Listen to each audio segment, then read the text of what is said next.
E aí, gente, tudo bom? Eu sou o Zé Ricker e vou trabalhar aqui no aulalivre.net com vocês a biologia.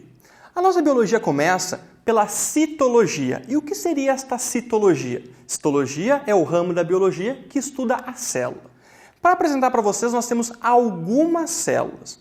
O que chama atenção? Existem vários tipos de célula, mas conceitos básicos nós temos que saber. Primeiro, todo ser vivo é composto por pelo menos uma célula. Isso é uma marca, isso é importantíssimo. Célula é a menor unidade morfofisiológica da vida, é a menor parte viva que nós temos. Existe uma grande diversidade de células, as células definem e se diferem basicamente em função e na sua morfologia. O que chama atenção? Nessa primeira definição, nós vamos ver o quê? As formas principais de uma célula, como por exemplo a célula bacteriana. A célula bacteriana, que possivelmente foi a nossa primeira célula, por ser extremamente simples, ela possui uma característica muito especial. Quando nós olhamos a célula, ela é composta basicamente por membrana plasmática, citoplasma e uma região mais centralizada que nós chamamos de núcleo. A célula bacteriana não tem núcleo. A gente vai ver daqui a pouquinho que o núcleo ele é simplesmente um material genético estando delimitado por uma membrana chamada carioteca, que não existe em células bacterianas. Essa classificação de uma célula sem núcleo delimitado, lembrem, não tem um núcleo delimitado, mas está presente o material genético, nós chamamos de uma célula procariótica ou um organismo procarionte. Então, a célula bacteriana ela é composta por membrana plasmática, por citoplasma e o material genético está solto nesse citoplasma. Nós temos aqui possíveis organelas, que a gente vai falar daqui a pouco, certo? E o que chama atenção? Existe um grau de evolução, um grau de organização que aumenta com a complexidade. Qual é o primeiro deles? Quando nós olhamos uma célula animal, isso já muda bastante. A célula animal, que está sendo mostrada para vocês aqui em corte, ela já tem um núcleo. Ela já tem um núcleo bem delimitado. E lembrem, células que possuem a carioteca e possuem um núcleo delimitado, nós chamamos de uma célula eucariótica, um organismo eucarionte. Não confundam esses conceitos. O organismo eucarionte é aquele que tem um núcleo que está fechadinho, que está sendo empacotado pelo envelope nuclear, por essa carioteca.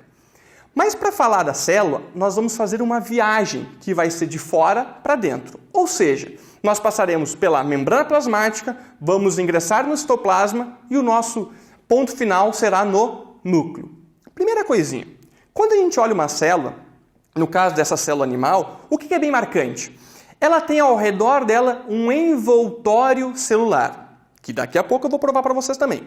Esse envoltório celular chama-se glicocálix. Lembrem, o glicocálix é como se ele fosse a roupa da célula. Para que serve este glicocálix? O glicocálix ele tem principal função proteção. Isso mesmo, ele protege a célula. Tudo bem, é uma proteção limitada, mas tem essa função de proteção. E principalmente a questão do reconhecimento celular. Uma célula reconhece muito a outra por essa questão do glicocálix. Uma analogia que a gente podia fazer, por exemplo, é associar este glicocálix a um uniforme. Lembrem, pensem assim, esqueçam a ideia da célula, pensem em um jogo de futebol, uma partida de futebol. Torcedores do time tal se reconhecem basicamente pelo seu uniforme. As células fazem isso também. O conjunto celular, o conjunto de células, forma uma coisa chamada tecido. E um tecido sempre vai conhecer todas as células que ali existem. Quando, em alguns casos, nós não temos essa célula sendo reconhecida, ou alguma parte de células não sendo reconhecida, elas são conhecidas, ou melhor, são tratadas como sendo um corpo estranho. E daí pode existir vários processos. Uma questão interessante, que a gente sempre associa com os vestibulares e com o nosso Enem, é a questão do glicocálix com os transplantes de órgãos. Uma pessoa, vamos pegar um exemplo bem hipotético, ela vai receber um coração. Pensem, uma pessoa que recebe um coração, esse coração vai ter a mesma função, simplificadamente, bombear sangue para o corpo. Mas por que quando a gente tem a capacidade de doar um órgão, precisa ter um receptor compatível? Porque esse glicocálix ele se torna muito específico. Ou seja, uma pessoa quando recebe um coração e esse glicocálix não era o mesmo glicocálix que o outro coração não funcional tinha antes, ele é identificado como sendo um corpo estranho. E daí ocorre todo o processo de rejeição. E isso, hoje em dia, com a evolução da medicina, já pode ser muito trabalhado com ajuste em alguns medicamentos. Tá? Então lembra assim, ó, na célula animal nós encontramos este glicocálix. E vamos simplificar, só célula animal e vegetal agora. Quer ver? Ó? Porque quando a gente vai adiante e nós olhamos uma célula vegetal, ela também, nesse caso, tem um núcleo delimitado. Como é que é mesmo? Um eucarionte. Vai ter a membrana plasmática, só que a grande diferença, sempre que nós olhamos uma célula e é uma célula vegetal, ela vai ser uma célula meio quadradona. Olhem para cá, ó, como ele tem essas partes mais retas ao redor da célula. O que é bem marcante? Por que ele é assim? Na verdade, a célula vegetal ela não possui glicocálix. O envoltório externo de células vegetais chama-se parede celular. A parede celular, ou parede celulótica, tem uma grande função, que é proteção. E muita proteção. Só que tem um problema. Ao investir nessa alta proteção, tem um efeito colateral, a gente pode chamar assim, que é a perda da sua flexibilidade. Só para vocês entenderem o que realmente seria a diferença de um glicocálix e de uma parede celular, a gente pode criar uma analogia. Quer ver? Ó? Vamos trabalhar como sendo o glicocálix um colete à prova de balas. Esse mesmo que a polícia usa. E vamos pensar que a parede celular seria um vidro blindado. Esse que a gente encontra, por exemplo, em porta de banco. Quando eu tenho um colete à prova de balas, qual é a ideia de um colete à prova de balas? É proteger o policial, no caso. O policial recebe um tiro, o que acontece? Aquela bala não perfura o colete. Mas esse policial, pensem, ele recebe um impacto? Recebe.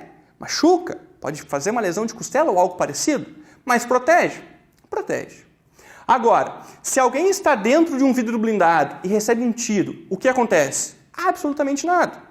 Aquele vidro, ele vai simplesmente barrar totalmente a célula, a pessoa não sente o impacto do outro lado. Então, o glicocálix, que seria o colete à prova de balas, protege? Protege. A parede celular, que seria o vidro blindado, protege? Protege muito. Qual é o efeito colateral? Faz a relação. O colete à prova de balas, ele é flexível? Ele é bastante flexível. Tanto que quando a pessoa usa o colete, ele chega a moldar o corpo, que é exatamente o que acontece numa célula animal. Na célula animal, nós temos a flexibilidade deste glicocálix. Agora, na célula vegetal não tem. O que chama atenção? O vidro blindado. Vocês já viram alguém dobrar um vidro blindado? Isso não ocorre. O vidro blindado, ele é simplesmente o quê? Uma estrutura que dá muita resistência, mas com uma baixíssima flexibilidade. Ele é muito rígido. É exatamente o que acontece na célula vegetal. Esta célula vegetal não consegue ter a parede celular acompanhando ela, e por isso que ela fica com esses cantos, com essas arestas. Tá? Uma coisa marcante, antes da gente entrar no estudo da membrana, dois conceitos que também vão ajudar muito vocês nas provas de vocês. Primeiro, existem organismos unicelulares e multicelulares.